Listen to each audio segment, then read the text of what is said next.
नमस्कार। सोलापुरातून एक धक्कादायक बातमी समोर येत आहे। सोलापुरातील विजापूर रोडवरील सुशील नगरात एका 18 वर्षीय युवकाने केली आत्महत्या। इंस्टाग्रामवर स्टोरी ठेवत एका 18 वर्षीय युवकाने घरातील छताच्या पंख्याला ओढणीच्या सहाय्याने गळफास घेऊन आत्महत्या केल्याची धक्कादायक घटना समोर आली आहे।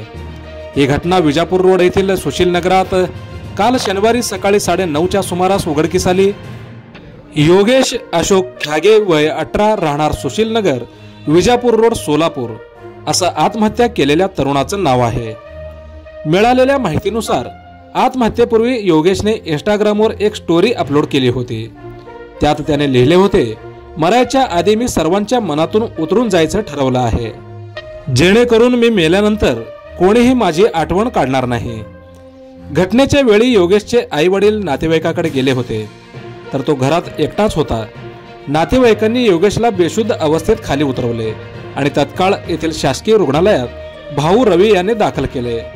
मात्र उपचारापूर्वीच डॉक्टरांनी त्यास मृत घोषित केलाय।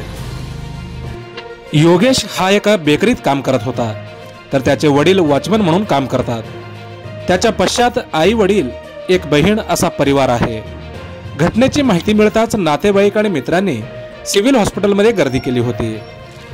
योगेशच्या निधनाबद्दल विजापूर रोडवरील सुशील नगरात शोककळा पसरली होती।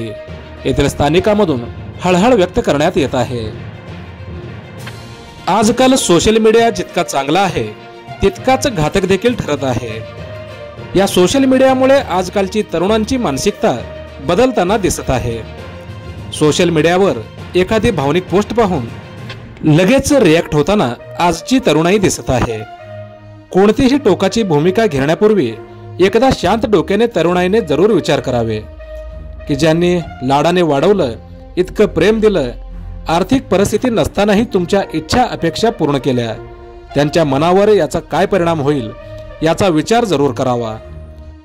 अशा चुकीच्या निर्णयामुळे या तरुणांचे आईवडील मात्र एक जिवंत प्रेत बनून राहतात, हे विसरून चालणार नाही।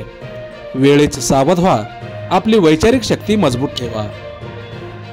योगेशच्या आत्म्यास शांती लाभो। योगेशला भावपूर्ण श्रद्धांजली आणि त्यांच्या आईवडिलांप्रती सहवेदना। आपण पाहत आहात हॅलो सोलापूर न्यूज। धन्यवाद।